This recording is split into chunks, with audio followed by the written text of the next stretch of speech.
الحمدللہ الحمدللہ جزیل المجد والعلا خالق الارض والسماء وما بینہما وما تحت الثرى والصلاة والسلام على أفضل رسوله سيد الأنبياء الذي دنا فتدلى فكان قاب قوسين أو أدنى فأوحى إلى عبده ما أوحى محمدا المبعوث إلى كافة الناس بشيرا ونذيرا وداعيا إلى الله بإذنه وسراجا منيرا وعلى آله وأصحابه الكرماء الشرفاء والتابعين لهم بالإحسان إلى يوم الجزاء أما بعد فأعوذ بالله من الشيطان الرجيم بسم الله الرحمن الرحيم لقد كان لكم في رسول الله أسوة حسنة صدق الله مولانا العظيم وصدق رسوله النبي الكريم ونحن على ذلك لمن الشاهدين والشاكرين والحمد لله رب العالمين. امام عشق و محبت مجدد دین و ملت جبل الاستقامت غواز بحر معرفت اعلی حضرت عظیم البرکت بارگاہ رسالت میں اپنی عقیدت و محبت کا اظہار کیوں کرتے ہیں. یا رسول اللہ صلی اللہ علیہ وسلم سرور کہوں کہ مالک و مولا کہوں تجھے. یا رسول اللہ سرور کہوں کہ مالک و مولا کہوں تجھے. باغ خلیل کا گلے زیبا کہوں تجھے. اور تیرے تو وصف عیب تناہی سے ہیں بری. تیرے تو وصف عیب تناہی سے ہیں بری. حیران ہوں میرے شاہ کیا کیا کہوں تجھے. لیکن رضا نے ختم سخن اس پہ کر دیا. لیکن رضا نے ختم سخن اس پہ کر دیا. خالق کا بندہ خلق کا آقا کہوں تجھے. یا رسول اللہ دل کو تیری تلاش تیری جستجو تو ہے. دل کو تیری تلاش تیری جستجو تو ہے. ملنا تیرا کٹھن ہے مگر آرزو تو ہے. اور زاہد تیرا خیال غلط مست رند پر. زاہد تیرا خیال غلط مست رند پر. نشے میں گر گیا ہوں قبلہ رو تو ہے. نشے میں گر گیا ہوں قبلہ رو تو ہے. دل کو تیری تلاش تیری جستجو تو ہے. ملنا تیرا کٹھن ہے مگر آرزو تو ہے. حضرات تمام تعریفیں اس رب کائنات کے لیے ہے جس نے لفظ کن سے کائنات کی تخلیق فرمائی. درود و سلام ہو اس کے پیارے حبیب دانائے غیوب احمد مجتبیٰ محمد مصطفیٰ صلی اللہ تعالی علیہ وسلم کی ذات مقدسہ پر جو باعث تخلیق کائنات اور سراپا رحمت ہی رحمت ہے. بلہائے عقیدت پیش کرتا ہوں ان صحابہ کبار کی بارگاہ میں جنہوں نے دار و رسم کے پھندے کو چوم کر اسلام کی تبلیغ فرمائی. اور محبت کے پھول پیش کرتا ہوں ان شہیدان وفا کی بارگاہ میں جنہوں نے نسلاً بعد نسل العالمین اپنے خون کے شبنمی فوارے سے اسلام کی آبیاری فرمائی۔ اللہ رب العزت نے قرآن مقدس میں ارشاد فرمایا ہے، لَقَدْ كَانَ لَكُمْ فِي رَسُولِ اللَّهِ أُسْوَةٌ حَسَنَةٌ،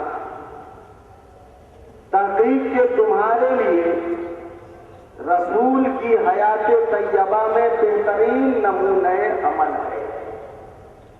قرآن مقدس کی یہ مشہور و معروف آیت کریمہ جس کی میں نے تلاوت کی اور سلیس اردو میں ترجمہ پیش کر دیا،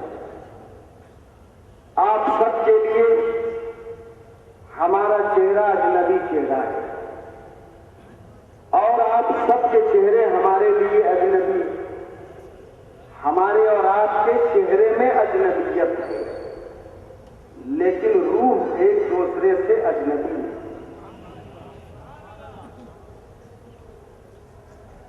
کافی دور کا سفر کر کے آپ حضرات کے بیچ حاضر آیا، آپ کی یہ کمیٹی جو دینی خدمات انجام دیتے ہوئے گاہے بگاہے آپ کے سامنے ہندوستان اور ہندوستان کے غیر ممالک سے اہل سنت والجماعت کے سیدھا سیدھا اور چوٹی کے علماء کرام کو بلوا کر آپ سب کو زیارت کرواتے ہیں اور دین کی باتیں سنواتے رہتے ہیں۔ ہماری دعا ہے کہ اللہ تعالیٰ اس رحمت عالم کمیٹی کو دین دونی رات دگنی ترقیاں عطا فرمائے اور اسے دین کا ایک مضبوط قلعہ بنا۔ جتنے اس کے اراکین ممبران معاونین ہیں سب کو اللہ تعالیٰ کونین کی نعمتوں سے مالا مال فرمائے۔ رحمت عالم کمیٹی کے صدر جناب شاہد اقبال قادری صاحب ہمیں خون کے ذریعے مدعو کیا، آپ سب کا دیدار ہوا۔ ابھی ہم سے پہلے اس کمیٹی کے نائب صدر حضرت علامہ مولانا ڈاکٹر عبد النعیم نعیمی صاحب کے خطاب کو سماعت فرما رہے تھے۔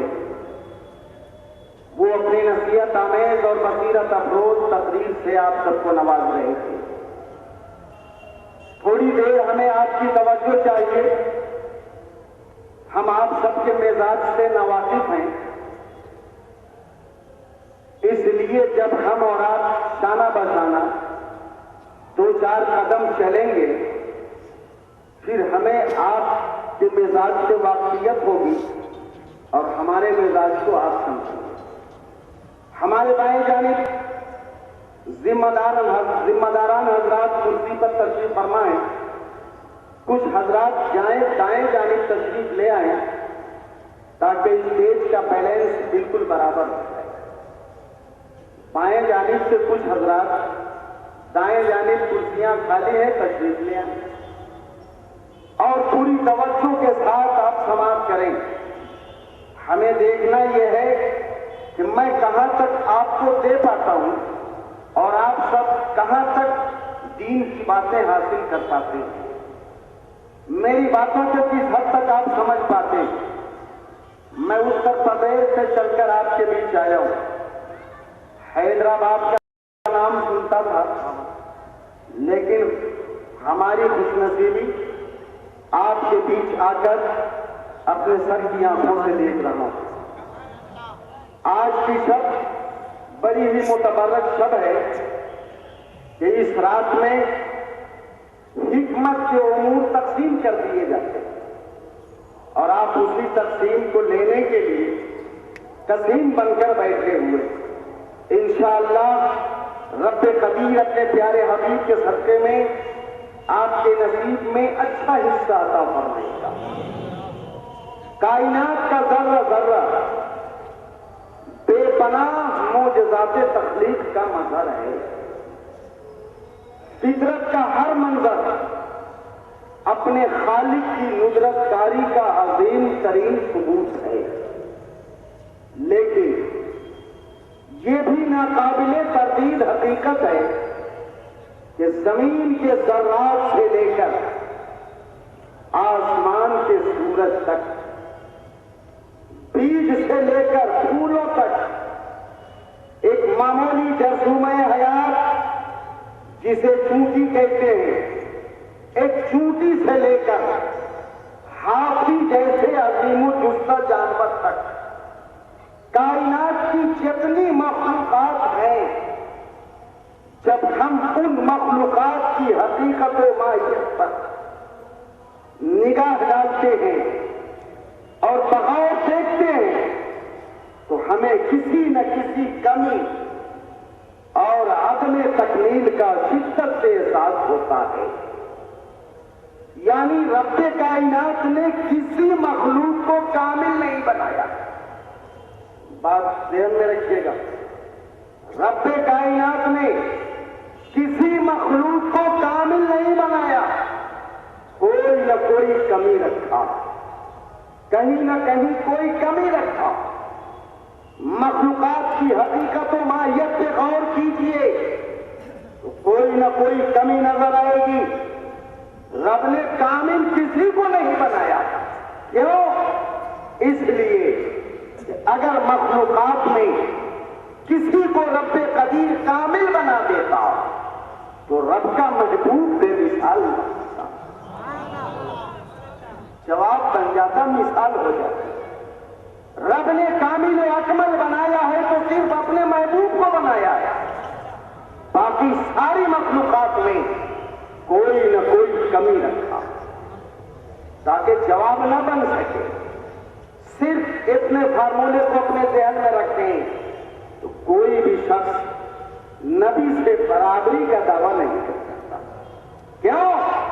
ہم ناقص ہیں اور ہمارے نبی کامل ہیں۔ ناقص اور کامل برابر نہیں ہو سکتے۔ رب نے محبوب کو کامل بنایا۔ سمپل کے طور پر چھوٹی چھوٹی چند مثالیں، آپ رات کے سناٹے میں گھر سے باہر نکلے، کب؟ جب چاندنی رات ہو، کائنات پر چاند کی چاندنی پھیلی ہو، آپ گھر سے باہر نکلیں اور چاندنی رات میں سیر و تفریح کریں، کسی سبزہ میدان میں جائیں تو آپ اپنی آنکھوں سے دیکھتے ہیں کہ میدان کے سبزیوں کے آخری سیرے پر آسمان سے گرے ہوئے شبنم کے چھوٹے چھوٹے قطرے موتیوں کی طرح لٹکتا ہے۔ جب ان شبنمی قطروں پر چاند کی چاندنی پڑتی ہے تو اس سے رنگ برنگی شعاعیں پھوٹتی ہے، اس وقت بڑا لطف آتا ہے۔ ہم چاندنی میں بے حد خوش ہو رہے ہیں، لیکن جیسے دل میں خیال آیا کہ چاند کی چاندنی اپنی نہیں ہے بلکہ رہین وجود غیر ہے، یہ دوسرے سے روشنی حاصل کرتا ہے، تو ہمارا لطف غارت ہو جاتا ہے کہ چاند خوبصورت ضرور ہے مگر روشنی اپنی نہیں ہے، یہ چاند کی کمی ہے۔ رب نے ہر شے میں کمی رکھا ہے۔ چاند کی کمی سمجھ میں آ گئی، صبح ہوئی، جانب مشرق سے سورج پورے آب و تاب کے ساتھ طلوع ہوا، کائنات پر اپنے نوری کرنوں کو بکھیرا، ہم خوش ہو گئے اور خوشی میں اپنے کاموں میں مصروف ہو گئے۔ ہم کام میں مصروف ہیں اور خوش ہو رہے، مولا تو نے سورج کی شکل میں ہمیں بڑی عظیم نعمت عطا کیا ہے، ہماری خوشی کی انتہا نہیں، لیکن جیسے دن کا 12 بجا اور دھوپ کی تپش جب ہمارے پیٹھ کو جلانے لگتی ہے تو ہم کسی سائے کی تلاش میں لگ جاتے ہیں، یہ سورج کی کمی ہے۔ رب نے سورج میں روشنی اپنی رکھا ہے تو اس میں شدت و حدت بھر دیا ہے، یہ سورج کی کمی ہے۔ چاند اور سورج کی کمی سمجھ میں آ گئی تو تھوڑا اور ایک قدم آگے بڑھیں۔